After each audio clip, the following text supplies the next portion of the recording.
ahead and get started. Thanks for coming to this communication seminar sponsored by the Prevention Research Center and the Maternal Child Health Leadership Training Program. Today we're very happy to have Kari Schulman, who is a clinical assistant professor here at Tulane and Director of Health Education and Communication for the Maternal and Child Health Program at the Louisiana Office of Public Health. She's been with the Department of Community Health Sciences here since 1993 and holds a position at OPH in the Maternal and Child Health section, where she directs and oversees several health communication projects related to maternity and women's health issues. Here at Tulane, she teaches courses in health behavior and risk reduction, health communication, and social marketing. And she received her MPH from Tulane and the Free University of Berlin, and she did her undergrad studies at Tulane and in Hamburg, Germany. So we're very happy to have her. Thank you. Well, thank you. Well, it's good to be here. And what my job today is to get this clicker to work. Okay.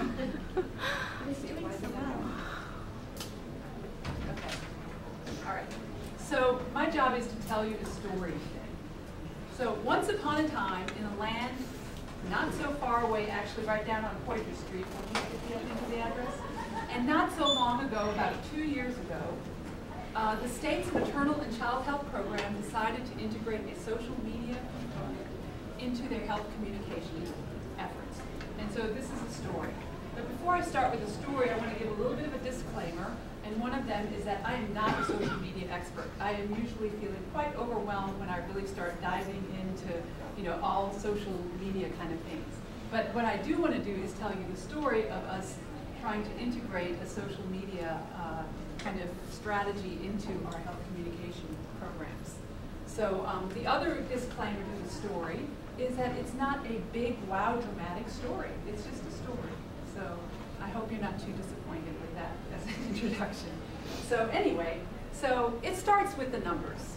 So when we look at social media, there are now more than 800 million active Facebook users, with over 200 million that were added in 2011. And over 80% of all Americans use a social network. Nearly 23% of online time is spent on social networks.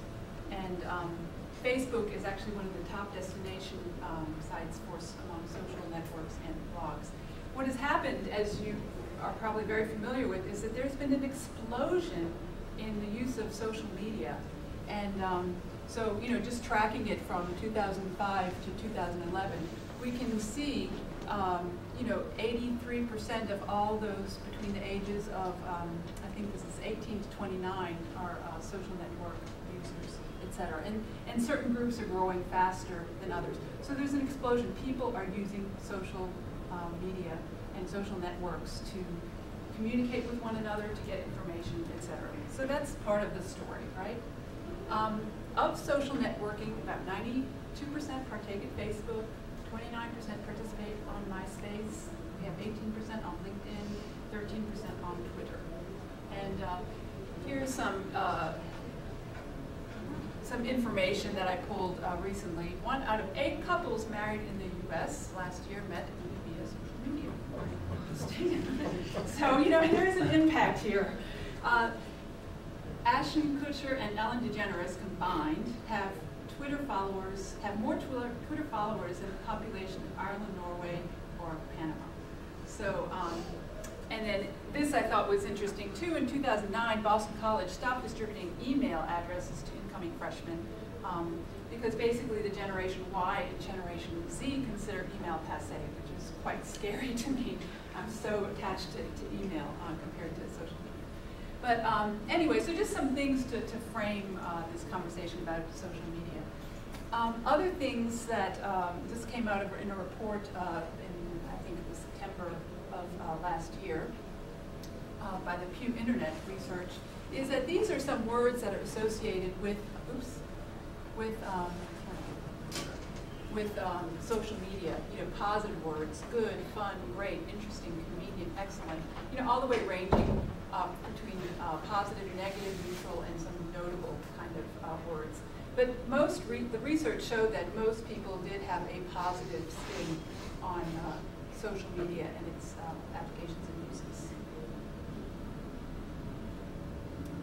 So the numbers were in part part a big driver for us in the Maternal Child Health Office of the state to join in the social media.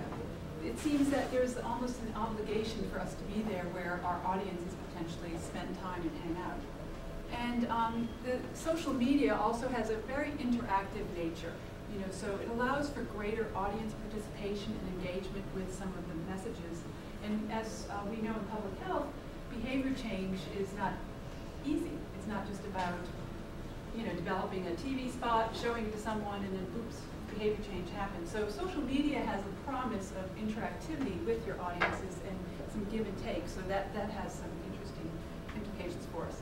And then from a theoretical perspective, in mass communication, use and gratification theory basically reminds us that audiences are very active users and have an active role in any kind of mass communications. It's not just what the media does to them, but they seek it out and have a purpose and use for using media.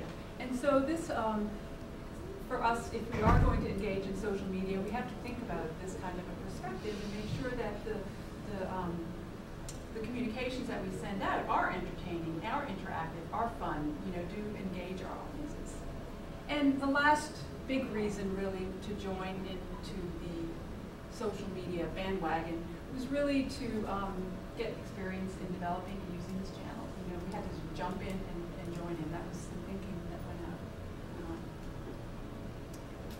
So there is how Sammy the Stork was born. Back in 2009, he was part of a Stork Reality, a sub-campaign of a larger project called Partners for Healthy Babies that was reaching out to women in Louisiana to promote prenatal care and healthy behaviors during pregnancy. And one of the things that we were working on in terms of low birth weight and infant mortality reduction was to move downstream a bit more and begin to bring in the preconception health message, the importance of women being healthy before they even get pregnant. And so we had a project called the Stork Reality, and this Sammy the Stork was born in that project. It was a multimedia campaign, and I'm not going to really tell the story of that campaign. That's a story for another day. But the campaign featured an actual 7-foot stork, and we called him Sammy. And he went around and visited bars and restaurants and festivals all throughout Louisiana, engaged and interacted with audiences. We had a video team that followed him around and videoed him, and these videos were posted up on a mini website. There was also a street team that sometimes went along with him, sometimes they went out solo again to bars and restaurants, and interacted with audiences to really engage them in the conversation about the importance of preconception health in a very unexpected, kind of quirky, funny way. We also did use traditional media, TV, radio spots. We did in-bar advertising in terms of posters and bathrooms and bar posters and mirror clings that were actually stolen off the mirrors, which we thought was a great sign of success. And we had the social media component. So this is where Sammy Stork kind of began to live on social media. And so upon graduating from the Stork Reality, Sammy became the spokesperson for the larger maternal and child health program, not just focused and related to preconception health issues. This was a live stork? He was played by an actor, yeah. Oh, okay. Okay, it was not a bird. Well, I don't know if you can see the pictures. It's a street view, actually. But here's some video. This is the mini website where we uploaded some of the videos. Here you can see Sammy. He's actually in a grocery store right here. Right here he's waiting at a bus stop, just trying to engage people who are waiting. He's at a park right here. These are a little hard images. He's actually at a restaurant in here, talking to people. So yeah, he was alive. We hired an actor to play him. So anyway, so just a little flavor of that campaign. But as I said, that's another story for another day. So Sammy does have parents and guardians, and so we, as good parents and guardians, we felt like, well, we really want to make sure he has a good and healthy life in social media. So this comprised of a work team at the Maternal Child Health Office, and we collected in the summer of 2010, even though he started in 2009 as having a social media presence through the Preconception Health Campaign, we decided to pull together some of our heads around how is it that we can really use and evaluate social media for the maternal child health program in its entirety. Because a lot of different sub-programs of the maternal child health wanted to jump into the social media kind of environment. And it didn't make sense to have 3 or 4 or 5 different social media presences, you know, when we all really were kind of going towards the same thing. And we also have an advertising firm by the name of Trumpet who is on the account, who is in part a co-parent of Sammy and helps with the implementation. So I'm going to talk a little bit about the activities that this work team kind of engaged in to make sure that Sammy grew up to be healthy and strong. So, you know, we did have to do some formative research. We developed a plan and a schedule. We talked a little bit about implementation, the monitoring and evaluation that we did, and then a revisit of the literature in the summer and later in 2010 and 2011.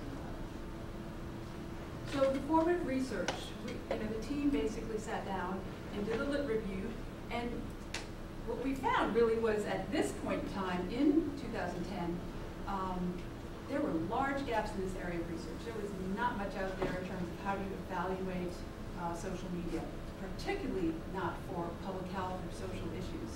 There was a little bit of something in the related to for-profit, and there were reports of good achievements of using social media for profit and product achievements.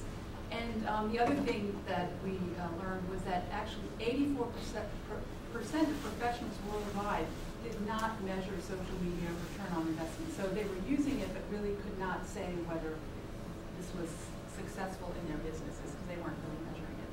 So that was one thing we found out. The other thing that we did was we actually brought in a local PR firm who specialized in using social media, and in particular for kind of accounts that were related to health, hospitals, and you know, some entities like that.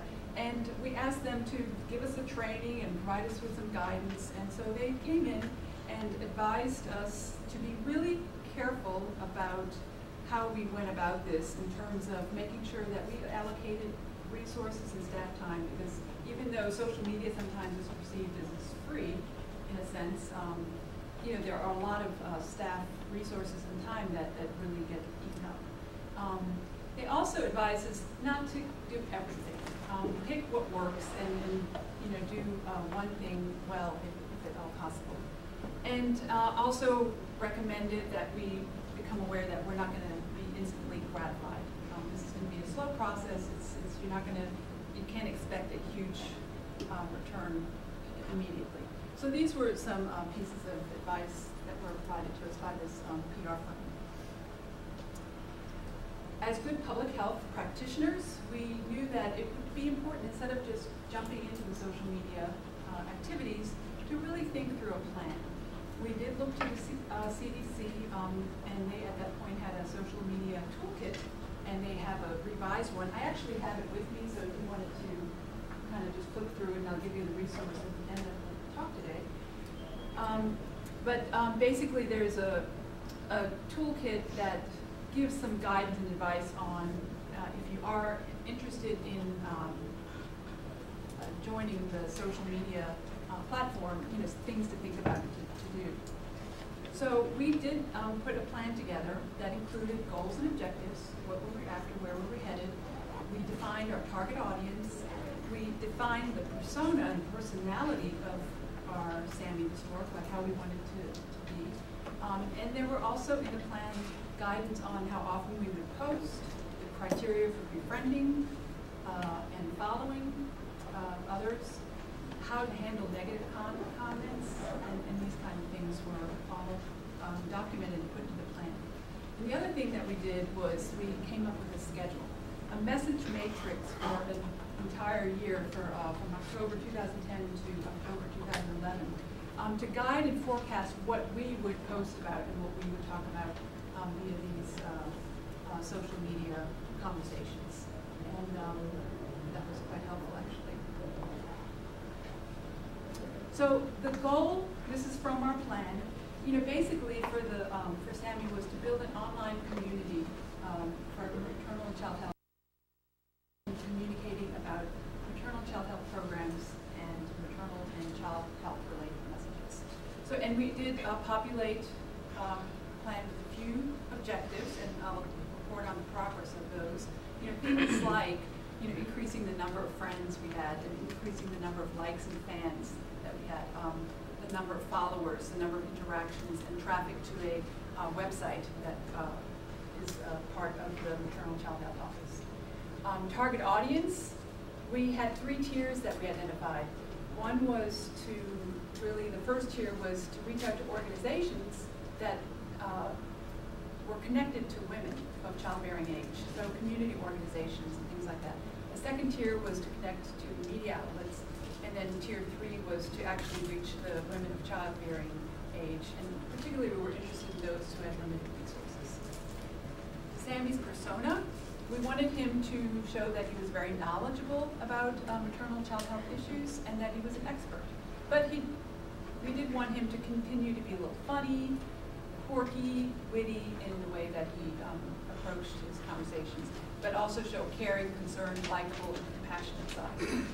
And we wanted him to also be supportive of other groups that he befriended. So these kinds of, you know, very specific outline were included in the plan.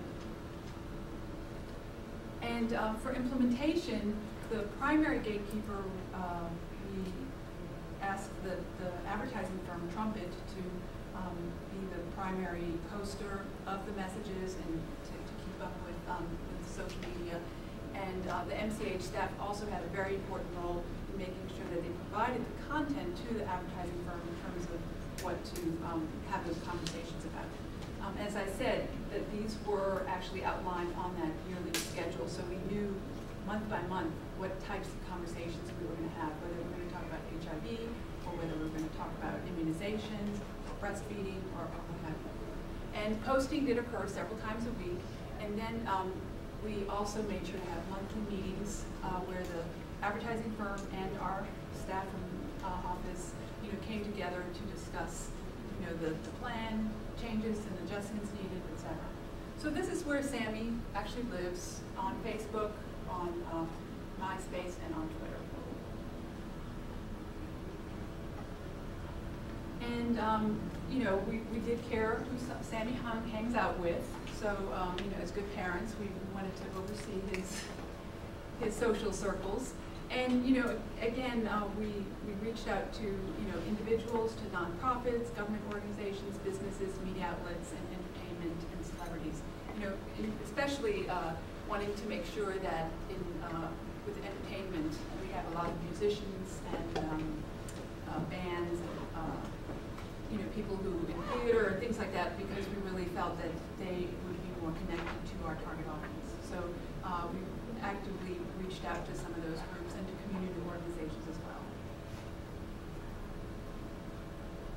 And as mentioned, some of Sammy's interests, you know, are the things that he talks about or comments about in his environment are about the other campaigns that the Maternal Child Health Office are engaged in, about child safety, about SIDS and safe sleep, preconception health, of course, substance use, breastfeeding, and other priorities as they come up.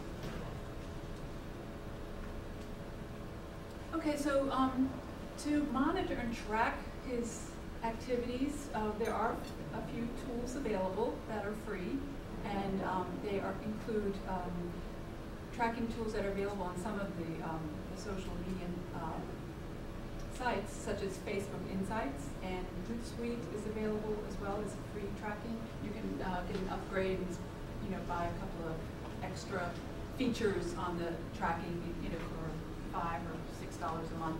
And then Google Analytics is also very helpful to help track click-throughs and things like that. So these were tools that were used to make sure we were able to keep up with some of the objectives that we had listed out. So things that we captured are things like the number of posts, the number of friends, followers, likes, daily active users, impressions, interactions, mentions, retweets, etc. And so this gives you a little idea. So again, this is not an explosive success here, but you know, we're growing slowly. You know, as of January 1st of this year, we had 411 friends. This is Facebook and MySpace combined. Number of likes on page, interactions, comments, newsfeed impressions, active users in Twitter. So you can kind of get a sense, about the activity on our social media pages. And progress on objectives. So as I mentioned, we did have a few objectives that we listed out in the plan, and they're listed here on the left. And you know, so we look to see in that 1 year, that first year of the objectives, it went from October 2010 through October 2011. You know, what was the progress that we made? And you know, overarchingly, we met our goals. Now, what does that really say? I mean, I think we were very naive in building some of our objectives, but I mean, so we did, you know, increase by, you know, much more than what we had anticipated. And ones that we didn't quite make, almost got there, were the increase of friends and page likes that we were looking for. Another part to our monitoring is the qualitative kind of assessments that we did. The monthly meetings were really, really important to us. What we did there was we actually reviewed all the posts and the comments and looked at those. We, you know, printed those out and really looked at them. I mean, they were not that overwhelming an amount that was still a doable thing. We also wanted to really make sure that we were getting a handle on who we were befriending and who we were engaging with. So we developed a category for our associates, both national and local, and then minority and non-minority, and further broken down into whether it was health and fitness related, or whether it was media, or whether it was businesses, or whether it was entertainment industry. And you know, so those were when we befriended someone, we made sure that we would put them in a category so that we would have oversight in terms of who we were actually engaging with.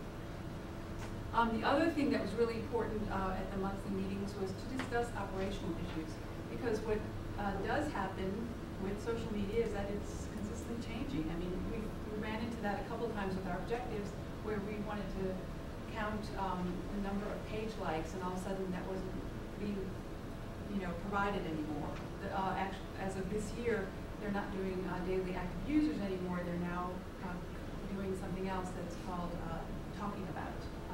So you know, there's always changes, and so you have to be kind of flexible and figure out how to deal with things. And operational issues too. We did make sure that we, you know, if someone was going on vacation, you know, we would take over for being Sammy and doing posts and keeping up with things. So those were things that the monthly meetings really helped us keep track of things. The other thing that we did from a qualitative perspective was to ask a few people to review the social media sites, and you know, really get in there and look at it. It was a few teenagers and young women that we asked to give us some feedback on that. And from these insights that we gained from these qualitative kind of exercises was that, you know, we really, even though we did have a message matrix, you know, we really needed to adjust the message as needed based on what conversations were occurring out there. I'm sorry, my fingers are just too big. The other thing is that in terms of befriending associates, it was not just, it was smart to reach out online and ask people to befriend, but it also made sense to befriend in direct interpersonal relationship and ask community organizations in person if they would want to join the social networks that we were engaged with. And that was very valuable for us there too. And as I mentioned already, the changes in the way metrics were reported by sites was something that you might always have to keep up with and be flexible with. And especially from the consumer feedback, they really wanted to see an increase in videos and fun stuff that was at the social media sites. That was their recommendation. Parents sometimes ask, I'm putting all this effort into this child. Is it worth it? Is he going to grow up to be healthy?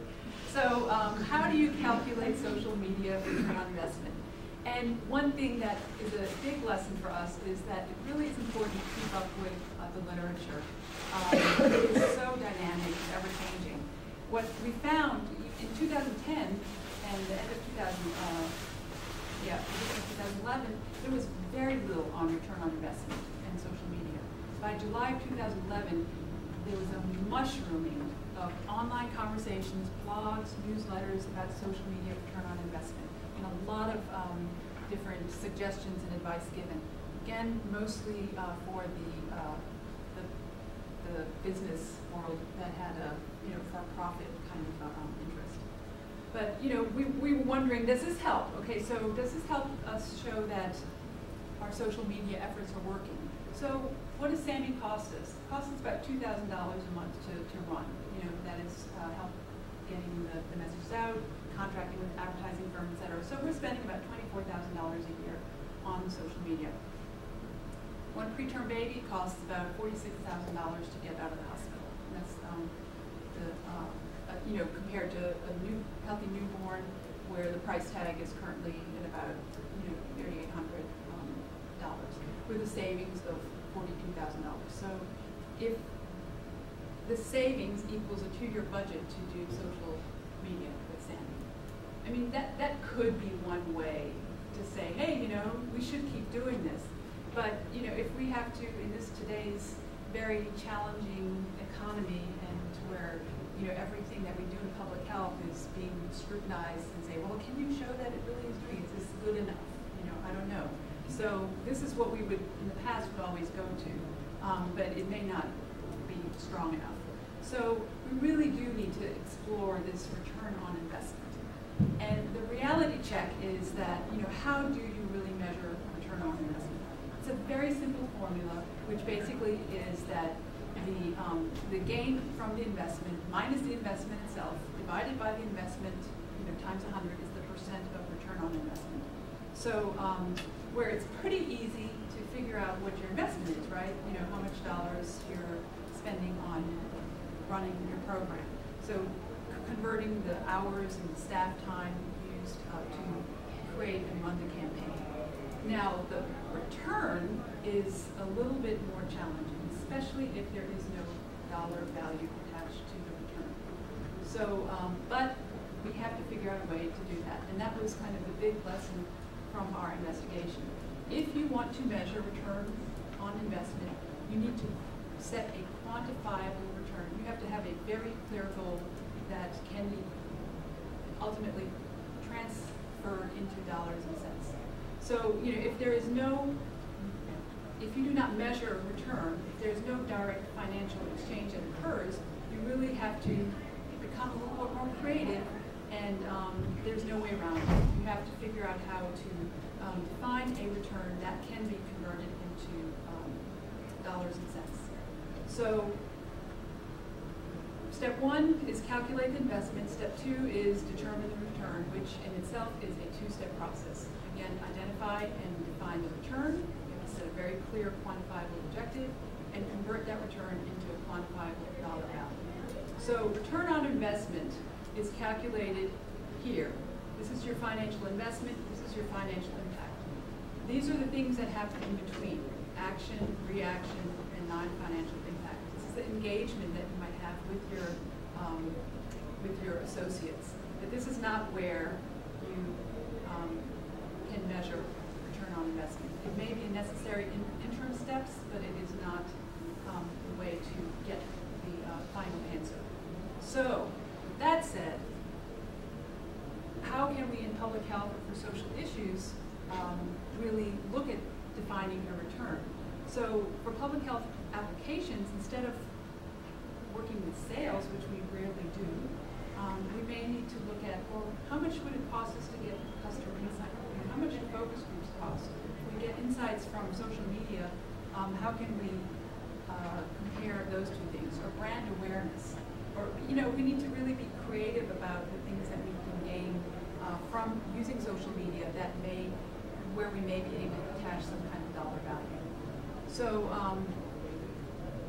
the recent, I think this was April of last year, this company named Bitrue basically they came up with this value for a Facebook fan of $3.60. But this is, you know, we don't know this for sure yet, but you know, this is something that the social media world is buzzing about. Really a true kind of value. But you know, these are the kind of things that potentially could be helpful to us as we are having to justify our strategies, including those of using social media. So the point is, with social media, if you want to measure return on investment, you're going to have to figure out a return that can be converted into dollars. Other insights that we got from the lit reviews about return on investment was that the business community, at 48%, about half of them really felt that measuring and creating return on investment measures was top of mind for them for the coming year. This was something that they were really going to figure out and deal with. The other thing is that, again, as our PR firm in the beginning, back in 2010, advised us, gaining positive return on investment is going to take time. It's not going to happen overnight necessarily. The other thing would be, maybe we have to not just ask what is the ROI of social media, but what is the ROI of some kind of activity that you might be doing in social media. So, you know, you don't have to maybe look at the whole channel, but, you know, looking at a potential activity that you're interested in. So you may have to pare it down a little bit. And the other thing is that ROI may not always be relevant. So, you know, if it's not relevant, then, you know, you may not have to actually do this exercise. Yeah. So from the lit review and in general, some lessons learned were that there are large gaps that exist in terms of research and guidance for the evaluation of social media in public health in particular. We're actually, in the Maternal Child Health Office, at the cutting edge of this conversation, believe it or not, because we're really trying to figure this out and participating in doing this. If you are only measuring engagement, you know, such as the number of friends and followers and interactions and impressions and things like that, it's still, you're going to have well thought through objectives at the start. So you still need to do that. And still continue doing that even if you're not going to pursue return on investment kind of measures, because it's an important piece of information for you. And if you ultimately do want to go towards return on investment, they are very important intermediate steps. And if it is important for a campaign to demonstrate ROI, then you're going to have to define that return. So overall, some recommendations from this year of being engaged with social media is we were very grateful that we had a plan. I mean, so many times we actually had to refer back to it and say, okay, so wait a minute, what are we saying here? You know, having that plan was critical for us. But we also had to recognize that it was important to be flexible. You know, when we had to go where the conversation was. So if in this month we were saying we were going to talk about car seat safety, yet there was something really buzzing about SIDS and safe sleep, well, you know, we would of course be flexible in that regard. Building in qualitative assessments, I think, adds a dimension and some insights that you'll never gain from just metric capture and return on investment conversations. So the monthly meetings were very, very important to us because it forced us to look at what was happening in the conversations, in the operations of carrying out social media. And you know, getting qualitative assessments from potential consumers also gave us the boost needed to make sure that we added more interactive and fun kind of features.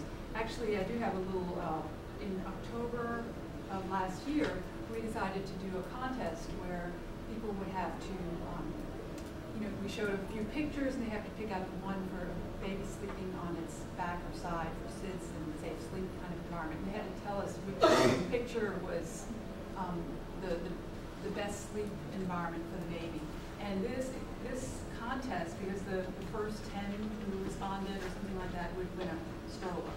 So we built that into it, and our comments went from like 13 a month to 85. So just in that, you know, doing one little thing like that. So our next plan, and kind of going forward a little bit, does increase a lot of more giveaways and contests and videos and things like that. So that's definitely going into the future. Measuring engagement is relevant, so don't stop. At minimum, it is steps on the way towards return on investment. So make sure you do keep up with the metrics. There are a lot of metric tools that are available that are free. There are some that you can actually spend a bit of money on that promise everything, but also promise to eat your budget up. So using the free stuff, whether it's Hootsuite or the Facebook Insights or things that are available on Twitter are important things to look into. Make sure to attend to operational issues. The way that metrics are captured and how social media and MySpace or Twitter, does its operations can change, from one month to the next. So just keeping up with those things is important. And we also recognize the importance of integrating social media with other programs and other initiatives, making sure that we had our website and our helpline and other initiatives that are national. For example, Text for Baby is a national social networking kind of outreach to pregnant moms and new moms. And so we're making sure that we were integrated with that. Again, the fun stuff in videos, keeping up with social media trends, really important. So, I subscribe to a couple of blogs and newsletters just to kind of keep things fresh and knowing what is happening in this world. And the last thing here on this list is to build an online community, not only, as I mentioned, from the online reaching out and interactions, but offline. Meeting people and sharing your social media sites with them. And if you really want to know who you're engaging, you're going to have to build some kind of tracking. And I know Facebook has made some changes where you can kind of start grouping people into your friends are not all alike kind of thing. But prior to this change with Facebook, we really had, and we still are continuing to do this whenever we befriend or follow someone, we put them in a little bucket so that we know what is actually happening with associates. Where we're headed in the next, in this actually current year, is we're finalizing our annual plan and including a modest ROI objective for part of the social media activity, and one that's related to gaining consumer insight. We have not fully thought through that yet, but this is going to be built into the plan. We do have a new message matrix for the year that includes more giveaways, contests, and we're actually partnering with another company to help us with giveaways, and kind of interacting and linking with others is important. More fun stuff in videos, more integration with our own website, so that means some changes on our website to make sure that we interact more with our social media sites. We're also going to add a blog on the website that might not be till towards the end of this year, but that's in the works as well. And having the maternal and child health staff actually spend more time being Sandy. Right now, the advertising company is the one who's being him, and we're the ones who are trying to monitor and track everything. But we really need to spend more time actually, taking a week or a month to be responsible for the conversations. And to wrap up the story, it really is no longer relevant to ask why do people use social media. They do. Or will people use social media? They do.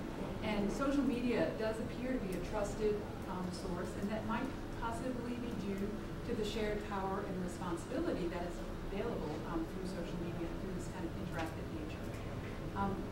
A reminder that social media requires resources. I mean, a lot of times we hear, well, social media is free, it's a good extension for a campaign, but there is a lot of staff time and resources that have to be allocated in that sense. And it does have the potential, I think, to be more cost effective and to actually be more effective than traditional media and make a greater impact. And again, that's probably due to that interactive nature. In an economically challenged environment, we may need to show return on investment. So this may be a conversation that we have to build into our plans. And so we have to explore some real creative ways to do that. Again, customer insight is one such way, but there may be some others that we can wanted to leave you with some resources for social media. So the social media toolkit that is going around is really quite nice. It includes things other than the three networks that we're engaging with. It includes e-cards and widgets and badges and things like that. So there's other guidance besides the Facebook and Twitter and MySpace. There's another resource. It's called common.com, and there's some teaching videos there on social media. They're pretty basic, but really kind of nicely done. So you may want to visit that if this is a new kind of world for you. Mashable.com is a really nice resource, and it's a blog that covers really cool and new websites, and also what's happening with social networks. So you can kind of keep up with that. The Pew Internet may be familiar to many of you. Research has several studies. It's all free data and studies and reports that give you some current idea of what's happening in the social media world. And the social media sites themselves, are very useful, such as Facebook and Twitter, for getting and compiling statistics. Blogs and newsletters, the ones that I subscribe to right now are this Social Media Examiner, and I think I get about 3 emails a week, but in very small, digestible kind of chunks. So it's not too overwhelming, and you can always dig deeper. And there's links if you're really interested in a particular topic that you bring up. And then this socialmouth.com blog was voted #1 blog for anything related to social media. So that's another good one to kind of keep up with the current trends. I mean, I think it is really important with this communication channel that you can't just fall asleep for a month and come back and be like, oh, because everything can change in a month. It's just so dynamic. So that makes it a challenge, but it also kind of makes it fun to engage with this resource.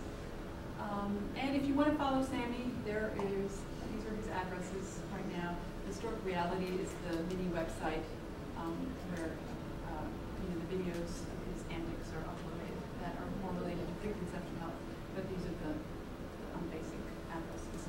So I'd love to have conversations with you, and if you have questions, we can talk about that. Yeah. I have a question. I was just reading something recently, I think it was maybe with the South Carolina primaries, that those who indicated on Twitter whether they were going to support a certain candidate or not, it wasn't actually indicative of how they voted. So I found that to be so interesting because, if you're part of the conversation on social media, you think about like awareness in terms of public health, it's not necessarily indicative of certain behaviors. Right. So I was just kind of wondering what you thought of that. I guess that kind of goes back to how you measure the ROI. Right, exactly. No, I mean, I don't have an answer for that. I mean, I think we're still so new and young with using this channel, and I've not seen necessarily, and these are things that we have to explore, like how do you link the behavior change in there? Exactly. So for the maternal child health program, we have so many different behaviors that we're looking to change, whether it's prenatal care or not smoking during pregnancy or putting your baby on its back to sleep or the right kind of nutrition. So, for this social media presence, it's not, we haven't really figured out one behavior. Now we may do that. I mean, that may be something that, okay, we're going to really focus in on using social media channel to work on safe sleep kind of environment and making sure that people take stuffed animals out of their cribs. So, is there a way to be pinpointed and see how people can work through that, and that we can gain some insights from that? So, but we're going to start simple, and we're going to go with the insights, focus group type things, so that we can show some kind of get some practice in figuring out how to measure this return. But defining the return is going to be challenging in our environments. But, yeah. Any other? Yeah. When you were talking about having the message matrix to guide and forecast the message content for the year, did y'all do that? Of course, it's always good to have a plan, but did y'all do that because you found that if, say, for 1 week we're just going to focus on not smoking during pregnancy, were you more likely to get retweets and mentions versus kind of posting all over the place random No, I think bits we and did it pieces? for our own sanity Oh, because okay. you know, this is such a small part of what I do, you know, and to be able to say, okay, what am I doing this month and this week versus having to revisit that every single week, saying, you know, what should we? So what we ended up doing was we took the calendar of health events or health topics. So SIDS is October. Infant Mortality Awareness Month or whatever. So we used that month to make sure we focused on safe sleep kind of things and SIDS. And, you know, folic acid is in January in preconception health, so we use January for that. So we use that to guide us, but not, you know, necessarily because, you know, we thought that being that kind of specific we didn't think it through like that. But it also seems like it would help because you have then stuff to retweet if it is SIDS Awareness Month. Right. There's Oh, more absolutely. There's more buzz out about there. it, That's so true. you're. That's true. Yeah. That is true. Yeah. I'd be interested in your thoughts of using social media in terms of actual clinical research, where you're trying to engage a long-term longitudinal cohort study, and using this as part of a way to kind of educate, keep them involved, maybe linking to actually online tools to collect data, questionnaires, and these sorts of things. That's an interesting question. I mean, I think there is a role for social media in this way. I mean, I haven't explored it I think it has to be thought through quite a bit. But I don't know. Well, because practically we have a cohort of 450 HIV infected and exposed kids. Nationally, we want to follow it for 20 years. And we don't have the money to do it by seeing them every year in the clinic. So we're starting to talk about using these things to help us with building community online. Yeah, I would sit down and really think about what it is that you want to get out of it and make sure that then everything that you do kind of funnels towards that, and just that you have a clear pathway for you know, the outcomes that you're looking for. Have you run across anybody doing anything like that? No, but I can look into Well, that.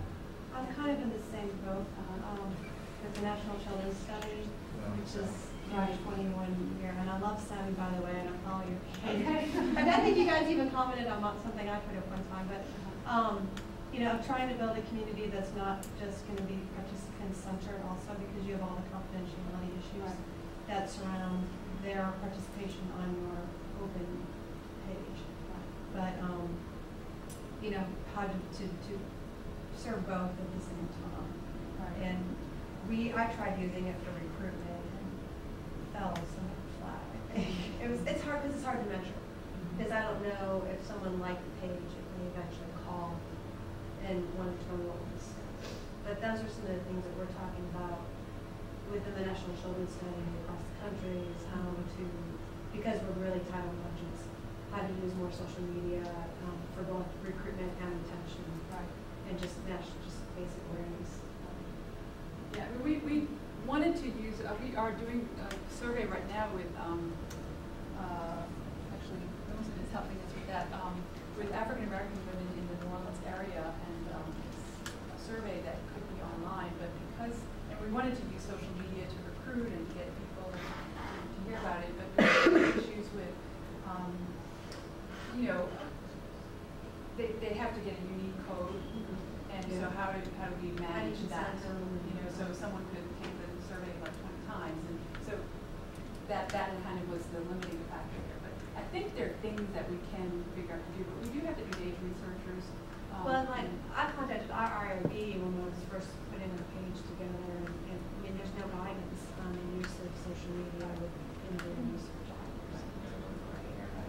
Well, it's kind of, there's no guidance on this. Yeah, I've learned a lot the last year. Honestly, at the Department of Health and Hospitals, there's a lot of guidance on anything that's printed, but when it's electronic, you know, so we're kind of taking advantage of that right now, because once the guidance comes in, you know, we're really nervous about what we can and can't do. Now, the CDC, and I have these, this is, if you go to the social media toolkit, I can pass these around too.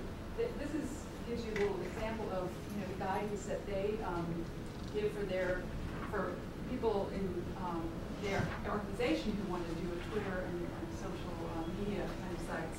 They have it on many different things. Yeah, It might be a good resource. But there's another federal institution, agency, whatever, that has a lot of kind of stuff. I can't remember. Yeah, I don't remember the name either, but I know they're on my list. Links to look at. But yeah, I mean that's a really interesting question, and I think that it does deserve to be explored, particularly in public health research. I just don't have an answer. So, any other? I have a totally naive question. I thought you had to be a person to have a Facebook page. Yeah. You can make up your person. You can't. So San Luis Historic can have a page. Yeah. Okay. See, I don't know any about this. I thought that I heard this stuff about aliases though. I mean, movie stars that use their stage name, and that could have been a problem because you need to be able to identify yourself. That's not it. Oh, okay. I think more with Twitter maybe than Facebook. Is that from Twitter? Okay. I think so. Although you have certainly in characters and pets and whatnot on Twitter too. So All right. It's a wild but west. there has to be some. There's a lot of uncharted territory out there. And for us in public health, I mean, again, you know, when we look back to that first slide in terms of, you know, who's using, I'm certainly not between 18 and 29, you know, so, I mean, this is not a communication tool that I'm like, this is not what I'm doing in my own personal private life the way that 18 to 29-year-olds are doing it. But I'm trying to do it in my professional life, you know, so it's a little bit different. So I have to engage personally and grow and learn there so that I can use those kind of lessons applied here. A little resistance there. Any other comments or questions? Do you have any information on any of the demographics of some of the people that you're reaching? Because I know I've seen some numbers about, I think it was a Pew report about lower income populations are, even if they don't have a computer, they have a mobile phone that might have internet access. So it's not so much a lack of access anymore. Right. It's a barrier to reaching that. I didn't know if you had any. Yeah, I mean, again, both Nielsen reports, those were the sources that I used for the earlier slides, and the Pew Internet. They have, I mean, I just showed you a few pieces that I thought just to start the conversation with, but they do look at those kind of things in terms of demographics. But I mean, it's a little tricky too. You have to be careful because you can put any age you want, or you know, when you're signing up for a Facebook account, I mean, you could be whoever you want to be. Really, I mean, not that necessarily a large percentage of people do that, but it's something to think about. But, yeah, and there are other things like, you know, women are, you know, much more represented in social networks than men, except for LinkedIn. LinkedIn has more males.